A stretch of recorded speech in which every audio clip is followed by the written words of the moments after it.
ஐயனார் துணை சரியில்லை. அடுத்த ஒரு எபிசோடில் நம்ம லீலா இருந்துட்டு எதுக்குன்னு சோழனை இப்படியெல்லாம் பேசிக்கிட்டு இருக்கீங்க. யாரோ இது என்ன சொன்னதுனால சோழன் இப்படி ஒரு முடிவு எடுத்துட்டாரு. அதுக்காக அவங்க ஓனரை பார்த்து அவர் மன்னிப்பு கூட கேட்டுட்டு வந்துட்டார்.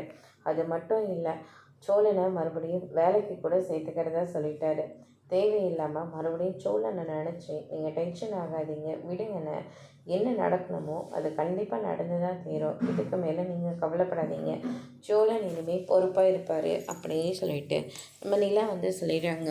அதுக்கு அடுத்ததாக பார்த்திங்கன்னா, நீ என்ன தான் சொன்னாலையோ இந்த விஷயம் என்னால் மறக்கவே முடியலம்மா, எனக்கு அதில் கொஞ்சம் டைம் வேணும் அப்படின்ற மாதிரி நம்ம சேரன் சொல்லிடுறாங்க. அதுக்கடுத்து தான் நம்ம நடேசன் இருந்துட்டு இந்த பணத்துக்காக தானே அவர்கிட்ட போயிட்டு தேவையில்லாமல் பேச்சை வாங்கிட்டு போலீஸ் ஸ்டேஷன் வரைக்கும் போயிட்டு வந்திருக்கேன். நான் கொஞ்சம் பொறுப்பாக இருந்திருந்தா உங்களுக்கு இந்த நிலமை வந்திருக்காது. எல்லாத்துக்கும் காரணம் தேவையில்லாமல் என் மேலே எல்லாருமே தப்பாக தான் புரிஞ்சுக்கிட்டு இருக்காங்க. இது நானாக கஷ்டப்பட்டு சேர்த்து வச்ச பணம்.